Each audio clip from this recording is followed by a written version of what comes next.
Part 1 में मैंने वर्णमाला के बारे में बताया था। वर्णमाला के बारे में हम लोगों ने डिस्कस किया था। 52 वर्णमाला होते हैं, स्वर व्यंजन सभी के बारे में बात हुई थी। उसके बाद आज मैं बताने जा रही हूँ स्वर के बारे में। तो स्वर होते हैं 11। उस पार्ट 1 में अच्छे से पढ़ा गया था कि कैसे किस तरीके से स्वर 11 होते हैं। तो 11 स्वर को 3 पार्ट में डिवाइड किया गया है। ह्रस्व स्वर, दीर्घ स्वर और संयुक्त स्वर। जो 11 अ से औ तक जो हमारा स्वर है उसको 3 पार्ट में डिवाइड किया गया है। तो सबसे पहले ह्रस्व स्वर हम लोग बात करेंगे। ह्रस्व स्वर में अगर देखा जाए तो ह्रस्व मतलब छोटा, दीर्घ बड़ा। तो ह्रस्व स्वर क्या है, दीर्घ स्वर क्या है, संयुक्त स्वर क्या है। तो संयुक्त, ह्रस्व और दीर्घ में 11 स्वर को डिवाइड करना है। तो किस तरीके से डिवाइड किया जाएगा यहाँ आप लोग देखिए। जैसे ट्रिक के साथ देखिए, जैसे अ आ, ई बड़ी ई, उ छोटा उ बड़ा उ री। तो ऐसे हम लोग इसको बांटने जा रहे हैं। ह्रस्व स्वर अ, दीर्घ स्वर आ, छोटी ई बड़ी ई, अ आ ई उ री। तो ये ह्रस्व स्वर हो गए। ह्रस्व स्वर में अ, ई, उ और री आ गए। और दीर्घ स्वर में आ, ई और उ आ गए, उ बड़ा उ। ठीक, अब यहाँ तक तो बात हो गई कि ये ह्रस्व स्वर है और दीर्घ स्वर है, जिसमें 11 स्वर को बांटा जा रहा है 3 भागों में। उसमें तीसरा भाग है संयुक्त स्वर। संयुक्त स्वर में ए, ऐ, ओ, औ। ठीक है, अब 3 को हम लोगों ने बांट लिया संयुक्त स्वर में। ठीक, अब देखना है कि ए किससे किससे मिलकर बनता है, किस किस स्वर से मिलकर ए बनता है और किससे ए बनता है, किससे ओ बनता है, किससे औ बनता है। तो ए की बात की जाए तो अ और ई को मिलाकर ए बनता है, अ और ए को मिला के ए बनता है, अ और उ को मिला के ओ बनता है, अ और ओ को मिला के औ बनता है। अब इसमें थोड़ा सा ट्रिक के साथ याद करेंगे। सब में अ और अ है। ठीक है, अब हमें याद किस में रखना है, बस याद इसमें रखना है कि जो ए हमारा है वो अ और ई से मिलकर बना है, इसे याद रखना है। और ओ को याद रखना है कि ये अ और उ से मिलकर बना है। अगर ए की बात करें और औ की बात, अगर ए की बात करें और औ की बात करें तो ए जो है हमारा, औ तो हमें पता ही है कि अ सब में अ रहने वाला है। और अ और ए मिलकर ए बनाएंगे। और अ और ओ मिलकर औ बनाएंगे। सिंपल है, ओ और औ। ओ किससे मिलकर ही बनेगा, उसका पार्टनर ओ है, उसी से मिलकर औ बनेगा। तो ये हमारी हो गई स्वर की बात। 11 स्वर को कैसे कैसे डिवाइड किया गया है ये हम लोगों ने देख लिया। अब हमारे पास न्यू टॉपिक है सघोष, अल्पप्राण। ये सब क्वेश्चन में बहुत ज़्यादा आता है, क्वेश्चन पूछता है, तो इसकी बात करेंगे। उससे पहले हम लोग व्यंजन की बात कर लेते हैं। पहले सभी स्वर की बात हो गई, अब हम लोग व्यंजन के बारे में पढ़ लेंगे। जब व्यंजन के बारे में पढ़ लेंगे तब हम लोग अल्पप्राण, महाप्राण, सघोष, अघोष, इन सब चीज़ों की बात करेंगे। ट्रिक के साथ याद करेंगे, बहुत ही आसानी से याद हो जाएगा। ज़्यादा मेहनत करने की ज़रूरत नहीं है। बस 1 से 2 बार आप अपना नोट्स बनाइए और उसे लिखिए, आपको तुरंत याद हो जाएगा। मैंने ये ऐसे ही नोट्स अलग अलग करके बनाया था, अलग अलग ट्रिक लगा के, और मैंने उसे याद किया है तो मुझे ईज़िली याद हो गया था। और मेरा टेट तो हो चुका है और टेट, सुपर टेट निकाल के अभी मैं टीचर हूँ, एज ए टीचर ज्वाइन की हूँ, गवर्नमेंट टीचर हूँ। तो अभी टेट आने वाला है और सभी को टेट देना है। तो मैंने सोचा मैंने अपने नोट्स बनाए हुए थे ट्रिक के साथ, वो आपके साथ शेयर करूँ। ये आपके लिए काफ़ी हेल्पफुल होगा। और मेरे चैनल को सब्सक्राइब करिएगा, जिससे मैं और वीडियोस बनाने के लिए मोटिवेट हो सकूँ। तो फिर आ जाइए अपनी टॉपिक पे। जो हमारा 33 व्यंजन है, जो पिछले पार्ट 1 में हम लोगों ने बात किया था, तो आप वहाँ जब पढ़ोगे तो दिखेगा कि हाँ 33 व्यंजन कहाँ से आया है। तो जो 33 व्यंजन है उसे हम 3 पार्ट में फिर डिवाइड करने जा रहे हैं यहाँ पे। उसमें 25 जो है स्पर्श व्यंजन हो जाएंगे और 4 अंतस्थ व्यंजन आ जाएंगे और 4 ऊष्म व्यंजन आ जाएंगे। अंतस्थ व्यंजन और ऊष्म व्यंजन की बात इसके बाद करेंगे हम लोग। अब इसके बाद हम लोग स्पर्श व्यंजन की बात करते हैं कि 25 स्पर्श व्यंजन कौन कौन से हैं। व्यंजन को 3 पार्ट में डिवाइड किया गया। स्वर को हम लोगों ने देख ही लिया, स्वर को कैसे कैसे कितने पार्ट में डिवाइड करके उसे हम लोगों ने याद कर लिया। अब हम लोग व्यंजन की बात कर रहे हैं, तो 25 जो स्पर्श व्यंजन है उसकी बात कर रहे हैं। 25 स्पर्श व्यंजन को भी हम लोग 5 भागों में उसे बांटते हैं।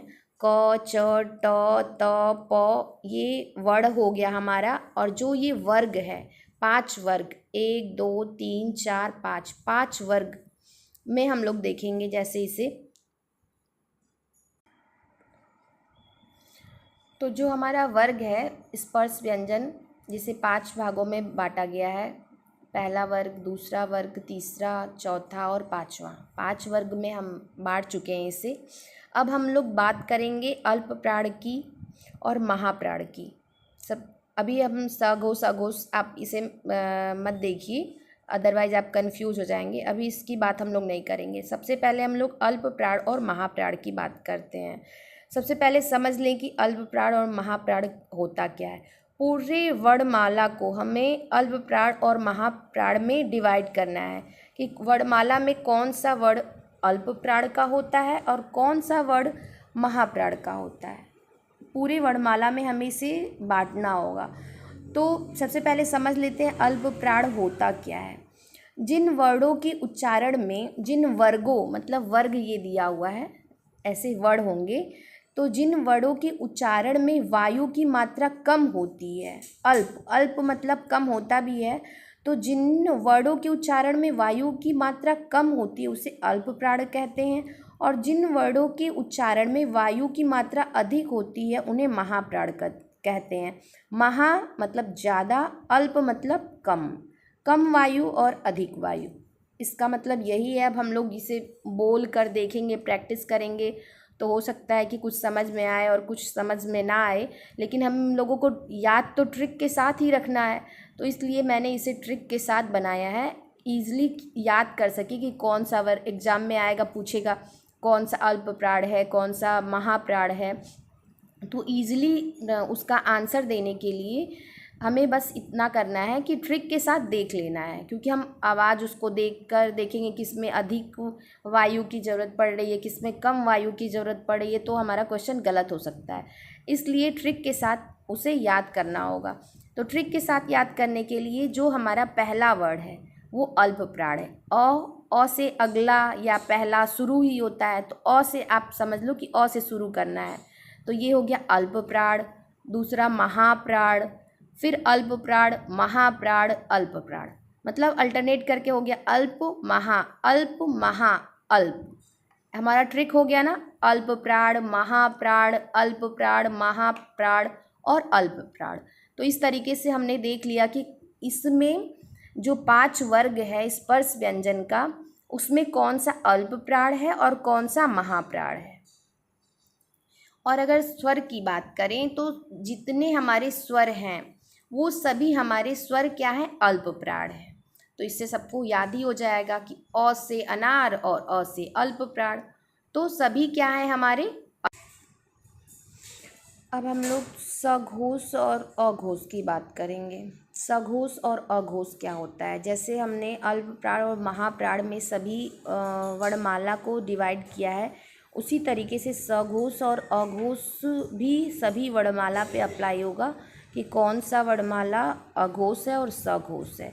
इसी तरीके से अगर अघोष की बात करें तो अघोष होता क्या है, मतलब उच्चारण में कंपन जब नहीं होता है तो अघोष होता है। कंपन नहीं, अ से आप ट्रिक लगा सकते हैं कि अ और नहीं, मतलब कंपन नहीं होता है अघोष होता है, और जिसमें कंपन होता है वो सघोष होता है।